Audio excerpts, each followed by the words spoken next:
Hi and welcome to Omni Edition Garden City. I'm Dan York. This week on the program, Monica Fulton will be here. You've seen her here many times. This time she'll be appearing as the new director of the Community Resources Department. This is a new department created by the city, housed at the Maplewood Community Center, that allows, among other things, Maplewood Community Center to be used for a broader variety of uses now than it has been the last couple of years. And it also encompasses some other programs that the city never actually took any active role in. We're going to talk about exactly what that is and exactly what Monica is doing these days. But before we get to that, our upfront segment here on Omni Edition Garden City, and as always, it starts with our upcoming council meetings. Garden City's next city council meeting will be coming up on Monday, October 6th, and then the next meeting after that is Monday, October 20th. You know the drill. The meetings are held at 7 o'clock on Mondays right here at Garden City City Hall. You can watch it live right here on GCTV, or you can watch it played back on cable on Tuesday, Wednesday, and Thursday at 10, 2, 7, and 11, Comcast 12, WOW 18, UVerse 99, or of course you can watch it on our live stream or played back on YouTube. For all of that information, go to www.gardencitymi.org/GCTV. The weather has turned ever so slightly cooler, and that means it's time for the Garden City Fire Department Open House. Sponsored by the Garden City Lions Club as part of Fire Prevention Week for 2014. This year's open house, Saturday, October 11th at the Garden City Fire Department. From 11 o'clock until 3 o'clock, they'll have tours of the fire trucks and ambulances. You can meet and talk with some of Garden City's paramedics. Sparky the fire dog will be there. There will be demonstrations. There will be raffles. One of those raffles will be for a large screen TV courtesy of Gordon Chevrolet. That all happens at the Fire Department Open House. Again, that is Saturday, October 11th. And on that same day, as has become the tradition, the Garden City Downtown Development Authority will be holding their annual chili cook-off. This is the 7th annual chili cook-off held at the area of the Farmers Market. That is next to Kroger, just south of Kroger, in the Garden City Town Center, the northeast corner of Ford and Middlebelt. You can either have your team be a part of it or just come and enjoy the entertainment, enjoy all of the chili and all of the goings-on, including a car show that will be a part of that. And that is also, again, as we said, on October 11th.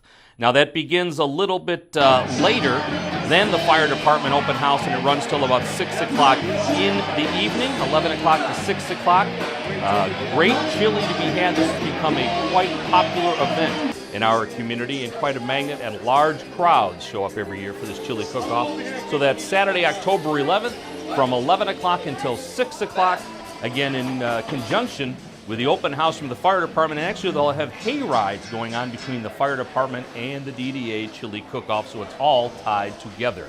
We talked about fall. That means lots of high school sports here on GCTV.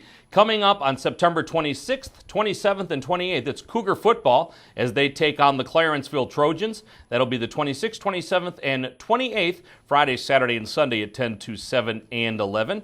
And then following that, September 30th through October 2nd, it's GCYAA varsity football versus Northville. That's a Tuesday through Thursday airing at 10 to 7 and 11. But wait, there's more. October 3rd, 4th, and 5th, GCYA junior varsity football versus Northville. That's a Friday, Saturday, and Sunday. Cougar soccer versus Crestwood, October 10th, 11th, and 12th. And October 14th, 15th, and 16th, it's Cougar football versus Romulus. That's the homecoming game. That's a Thursday, Friday, Saturday. And along with that, we've got Garden City versus Belleville volleyball. All of these games can be seen on YouTube once they're actually produced and once they actually occur. So you can always go to our YouTube site. Again, go to www.gardencitymi.org/GCTV. Find all of the ways to watch GCTV. Lots coming up in the next couple of weeks. And of course, we'll have Meet the Candidates for the November election coming up very soon too. We'll take a quick break. When we come back, Monica Fulton will be here again. She's the new director of the new Community Resources Department, and we'll talk about that. We'll be right back.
Hi, and welcome back to Omni Edition Garden City. I'm Dan York, and as we promised up front, Monica Fulton is with us. She has worn many hats in our community, and currently she is the Community Resources Department Director. Is that the right title? Yes. Okay, welcome back to our program. Thank you. All right, let's talk a little bit about the Community Resources Department. It is a new department that has been created within this new budget year, and I guess in order to explain that, we have to go back 30 years. Right. Because this has been an evolution over time of something that most recently was the Family Resource Center, and prior to that was called something else. The Youth Assistance Program. Youth Assistance Program, okay. And explain to people what the Youth Assistance Program was 30 years ago. So 30 years ago, the city operated this youth assistance program as a way to offer the kids in town that maybe had contact with the justice system or the court an opportunity to kind of learn from their mistake and avoid future problems with the law. And at the time, it probably saw about 50 to 60 kids a year. It was a small program, and it was kind of run in conjunction with the city of Wayne through Wayne County funding. And so from when I came on board in 1995, that's where the program was. And a lot of things changed at the county and with the courts and just looking at ways to keep the program funded. And so we were able to expand it. And we started seeing over 100 kids a year, 150 kids a year under the Youth Assistance Program. And this is back now, when we talk about only seeing 50 or 60 kids in a year, that is when Garden City had a population of 35, 36, 37,000. Correct. So this was really pigeonholed Yes. at one particular group. And the object was to try to keep the kids, quote unquote, out of the system. That's right. So they didn't have a criminal record, so they didn't turn simple vandalism or just some silly prank into something that followed them for the rest of their lives. Exactly right. It's called diversion out of the system. Okay. So yeah, that's exactly right. But by 1999 or so, I began to really feel like we were reaching the kids at a point when it was really late to make a massive impact in their life, to really turn things around. By the time they were getting to me at 15 or 16, they were pretty well entrenched in some negative behaviors and negative habits. So I really started to embark on this idea of preventing it in the first place. So that track led us to prevention money. Funding for prevention type programs to get to them earlier. So we wanted to see the kids before they had contact with the police department. So from that, was the Family Resource Center born? Exactly. We really expanded our services, and we were reaching, at that point, families even with newborns and toddlers on up through the age of 17. Okay. So that really was the birth of the Family Resource Center. Now, the one thing that you have been able to do, and that as far as in city circles you are very well known for, is finding money under a rock. Yes. So you were able to expand where the money came from for this programming, and much of it came from the federal government, from the state government, funneled sometimes through the county, correct? Yep. Yes, it's a very complicated trail that the money takes, but it does land The here. ultimate bureaucracy. Yes, absolutely. But it does land here, and we make very good use of it. So we really try to maximize every dollar. Okay. So let's jump ahead to the late 2000s. I don't know what you call that. Yeah. 2007, 2008, 2009. The property values plummet. The city's tax revenues are cut in, probably 25% was cut out of the city's tax revenues. So serious decisions had to be made. One of those decisions was Maplewood Community Center. Yes. The original plan was to simply shut it down, shutter it, and discontinue all programming there. You were able to then, in a very creative way, find a way to keep the building open, maintain these Family Resource Center programs, and lead us to where we are now. Right, and it wasn't a popular decision, but I was very passionate about keeping programs for the seniors. The Senior Center was one of the programs that we were able to save. And keeping the dance program, because the dance program in and of itself covers its own costs. So really the building became kind of the burden on all of these different programs. So unfortunately, we did have to change the way the building was used in order to qualify it for funding through the Family Resource Center. So, my hope at that point and my goal back then was really to keep this building operational and maintained in some fashion in the hopes that in the future we could return it back to the way that it was. And I'm very glad to say that we're one step closer to that now. All right, and let me be the heavy here because I don't want you to have to do this. Obviously, one of the problems was the fact that many of the community groups could no longer use the center. The fact that things that had been in the center for 30 years no longer could function in the center. You became the lightning rod for that. The city became the lightning rod for that because people just didn't understand why. And, again, so that you don't have to say this, we don't like change in this city. We don't like I've lived here since I was 8 years old, and we don't like change in this community. Even when it sometimes results in a positive, we still don't like change. And that has been somewhat of our own burden in that we haven't moved forward in some areas that we should have moved forward. Okay, so, unfortunately the Kiwanis, the Rotary, the GCYA, the soccer club, the radio club, everybody had to find new places to hang out. The world did not end. Fast forward to now, and an idea that had been floating around for a couple of years, especially since Bob Murray became city manager, was trying to utilize your ability as a grant writer. Yes. For something more than the Family Resource Center, which brings us close to where we are now. Right. So it's amazing to me. I don't hunt for these grants because actually grant seeking and finding grant opportunities is very time consuming. I mean, there is thousands upon thousands of foundations and different places to look. And at the time, I would find these grants would come across my email, like the one for the National League of Cities that we were successful in getting. That just popped up in my email, and I said, that sounds interesting, and I looked at it. And all these other different grants that come across my desk, it just happens. So I take advantage of them. I see how it can fit into the community, and at the time, the Family Resource Center, or kind of stretching the Family Resource Center's service area, so to speak, to match this funding. And so Bob Murray really seemed to be impressed with how I was able to get these resources in. And he really wanted to be able to share that talent, I guess, with the other departments. And I'm very happy to do that. So that brings us to today and a position called the Community Resources Department. So a broader scope of which the Family Resource Center, that still now functions at probably its highest level ever, right, is now under you, but not the only thing you're responsible for. Correct. So the Senior Center also came into that department, and then all the different support programs that we offer as well. And then the building itself, the community center itself. Okay. So now this loosens the reins somewhat.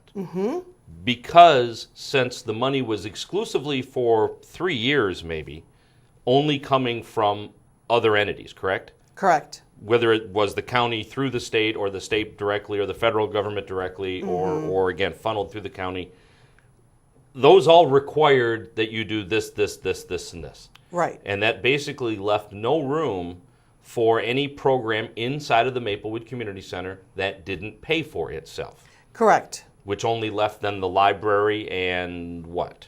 The library, the dance program, and then the senior program. Okay. The senior center staff is supported through community development block grant funds, as well as user fees and other grants from the Senior Alliance. So when we look at the revenues that each division brings in, we had to, kind of keep the programming within those parameters. And so what was left over, the Family Resource Center funding, filled in the gaps. Sure. But that funding had requirements attached to it. And strings attached to Yes. it. And everyone says, that the government should operate more like a business, which, by the way, I couldn't disagree with more. But in this case, it did. Because if it didn't have revenues to cover it, then it did not exist. That's correct. So, the senior center alone cannot support the, let's say, the heat bill in the Maplewood Center.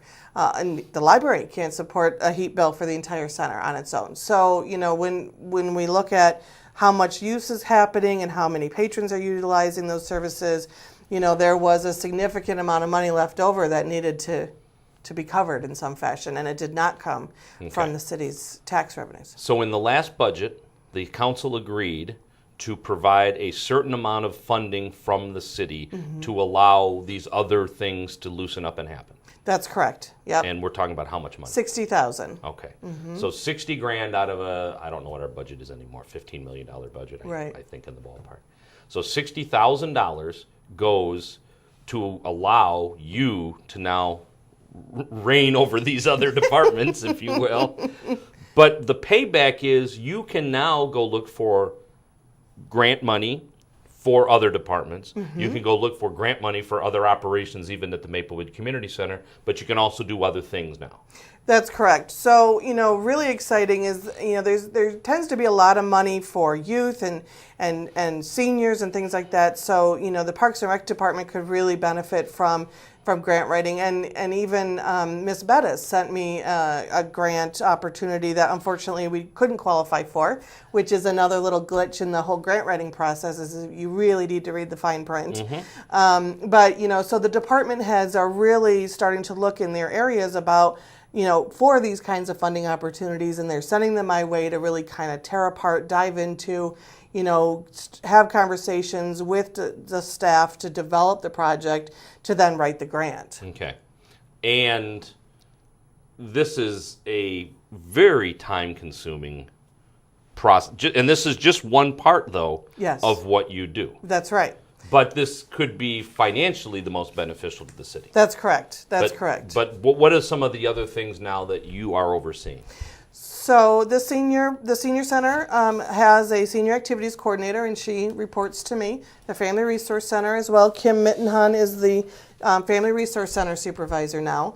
And then our community support programs are coordinated by Megan Sheeran, which is primarily our new Healthy Kids and Happy Families initiative. Okay. And as well as some other support programs. And then, of course, the Maplewood building itself, which is kind of its own living, breathing animal all on its own. Right. And for folks that don't know or folks that don't remember, Maplewood Center was Maplewood Elementary School. Yep. And for years, for decades, the city rented it from the school district for $1 a month. That's $1 a year. Yes, $1 a month would have been far too much. And from that, the city eventually bought that property. That the building sets on. I should clarify that, because I think that's a misunderstanding people have. The city of Garden City owns Maplewood's building. Yes. And the property immediately to the east of it. Right. But they do not own what goes west. They don't own the soccer fields and that sort of thing. Yeah, west of the basketball courts is still owned by the school district. Okay. And that's, that's a whole other conversation, but I guess people should understand that happens. Now, the demographics of Garden City have changed. The demographics of this entire area of Metro Detroit have changed. Where Garden City was the quote-unquote bedroom community before, and everybody worked for the auto industry, and everybody was quote-unquote middle class. And things have changed. Things have changed rapidly over the past 6 to 8 years, I guess would be an accurate description. The last, the recession, the Great Recession, whatever you want to call it, really changed Garden City, where it used to be only single-family homes, and it used to be owned homes. A lot of homes fell into foreclosure, so there are far more renters in our community than there ever have been before. Open enrollment in the school district created a different environment within the community. And so there are programs that you address that have never, ever been addressed in this community before. Yes, that's correct. One of them being the Healthy Kids, Happy Families initiative, helping to get all of our residents covered by health insurance. Megan has also become a certified enrollment counselor for the marketplace. So when re-enrollment or open enrollment comes up for that in November, she'll be able to provide some assistance. Those applications can be very complicated. Sure. And so and time consuming. So we want to give our residents the best shot and the easiest way to get insurance for both themselves and their children. And without getting bogged down on this particular issue, I don't know that we've sold this program to the degree that we should have as far as what a coup it is for us to be a part of this. I mean, there's only one town on this list that's any smaller than Garden City, and most of the towns on this list are 10 to 20 times bigger than Garden City. I mean, we're Pittsburgh, I can't remember all of the towns. So 6 communities ended up getting this funding across the entire nation. There was Pittsburgh, Dallas, Hattiesburg, Mississippi, Providence, Rhode Island, and another town in Massachusetts, New Bedford, Massachusetts. Which might have been the only one smaller than us? No, New Bedford is actually quite large. It's Hattiesburg. We're actually the smallest, I believe. Oh, are we? Okay. Hattiesburg has about 50,000. Oh, okay. Yes. So because, and again, you don't go around talking like this, but literally because of your grant writing skills is probably the only reason that we received this program. You can try to, your job is to deflect this comment, but I really think this is all on you. I don't think, I mean, the people in this community are great, and one of the things, and we talked about this when we talked about the program before, is that the folks that are handling the grant are puzzled by the idea that we're going to have volunteers involved as heavily as we are, and how invested in the community people in Garden City are, and how they fully expect to volunteer for these programs, where in other places people expect a check to do this work. Exactly. I mean, they really, the team at the National League of Cities really, really likes Garden City.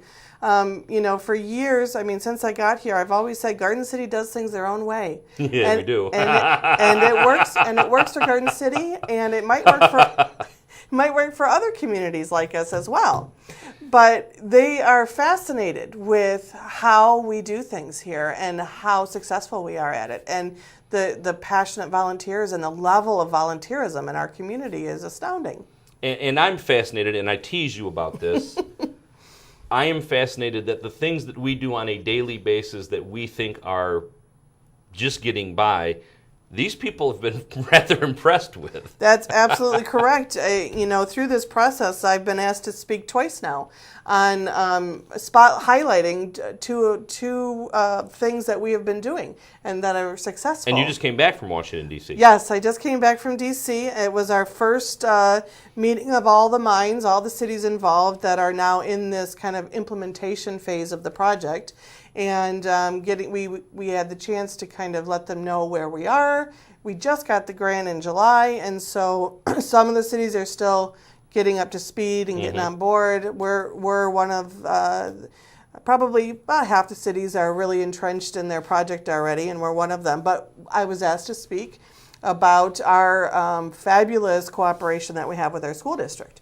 Lots of cities do not have that relationship with their school district or the cooperation with their school district that we have, and so they really were interested in hearing how we manage that and how our residents have benefited from that, and especially with teachers. You know, how are we able to connect with teachers through this project? So it was a really great experience. All right, again, I don't want us to get bogged down on this particular program, but it is a wonderful program. Thank you.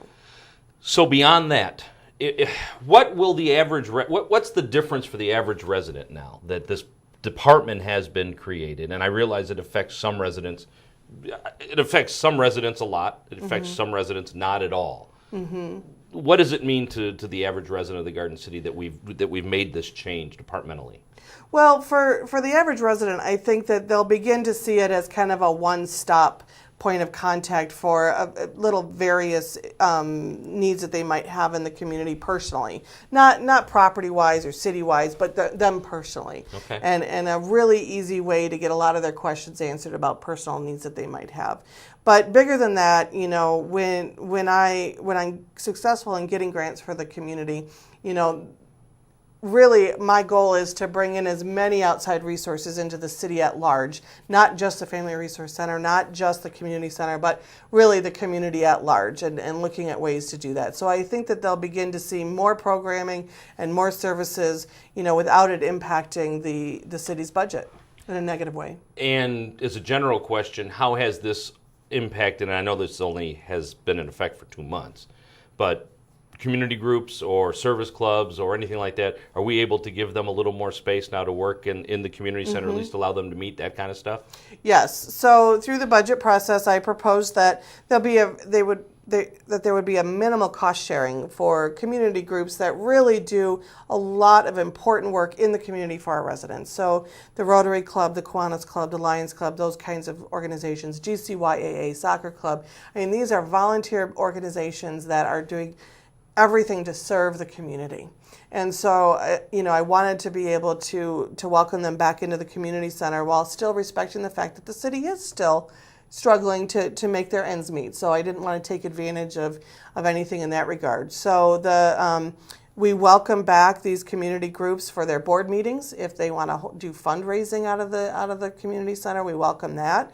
If they want to provide some kind of family event or community event out of the building, we welcome that. Again, staffing is a little bit of an issue, but and we'll provide as much support as we can.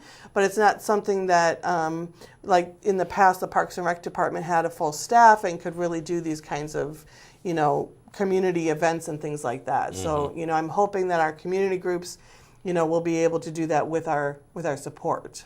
And there's a certain symmetry, I imagine, to having the library there too, because now it draws people into the center and allows them to see some of this other programming and some of these other things that are available. Yes, it's great to have the library as part of the building. And, you know, they're great, another point of contact. Some residents, you know, go to the library and they don't really visit the rest of the center, but we're able to connect them with programs and services, you know, through the relationship with the library. Okay. So obviously this is new, and it's still in its an experimental stage, I imagine. Are you finding obstacles you didn't expect to find, or how is it proceeding? It's going really well. So, you know, it's creating a department from scratch. I knew what was going to be involved. I mean, I had to develop policies and procedures and chains of command and all kinds of things like that. I mean, all that behind the scenes things. And then we actually had to put all of that in working motion and see if all the gears were going to click. And so far, it really seems to be going well. Okay. I mean, you know, all the programs are running. The Kiwanis Club has just decided to come back to hold their board meetings once a month at the center. And we've got a new partnership with 4-H and MSU Extension to bring in a youth science day, rockets to the rescue. The kids are going to be making rockets. So, you know, we're really excited about things like that. Okay.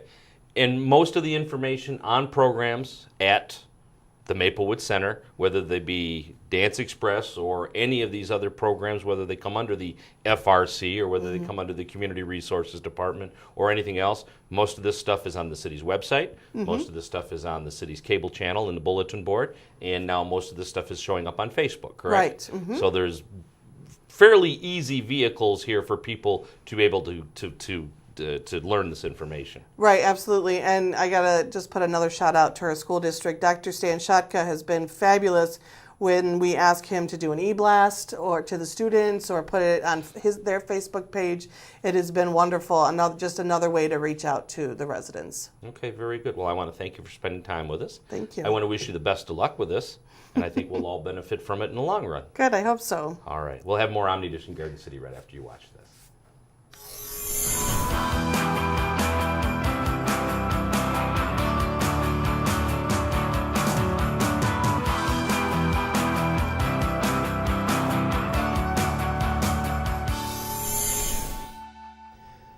Kids grow up so fast. As parents, we have peace of mind when we know our children's health is taken care of. Quality health insurance protects our children and offers them the opportunities for the success that we want them to have. In addition, health insurance offers families financial security and a sense of trust. In the event of an emergency, families won't be buried by big medical bills. Now more families than ever are eligible for low-cost or no-cost health insurance through the Healthy Michigan program. Even children in a family of 4 earning up to $33,000 a year may qualify. And if you have attempted to enroll in the past and were unable to get coverage, you may now be eligible.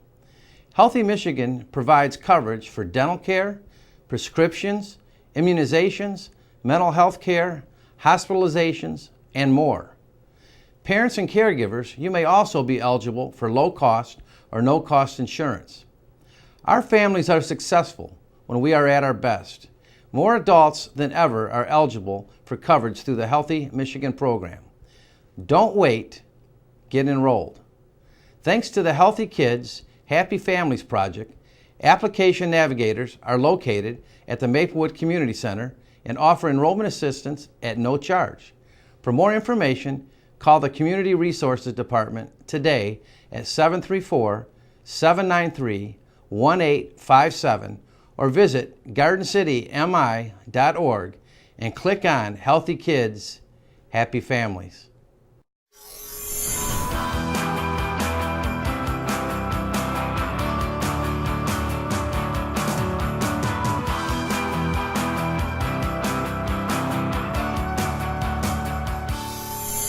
That's Omni Edition Garden City for this week. Thank you very much for watching, and thanks to Monica Fulton for appearing on the program. Don't forget Council on October 6th and the 20th. The Fire Department Open House on October 11th, along with the DDA Chili Cook-Off and Cougar Athletics all over GCTV the next couple of weeks, and of course also available on YouTube. My thanks to Christian Gibbons for producing today's program. I'm Dan York. Thanks very much for watching, and good night, everybody.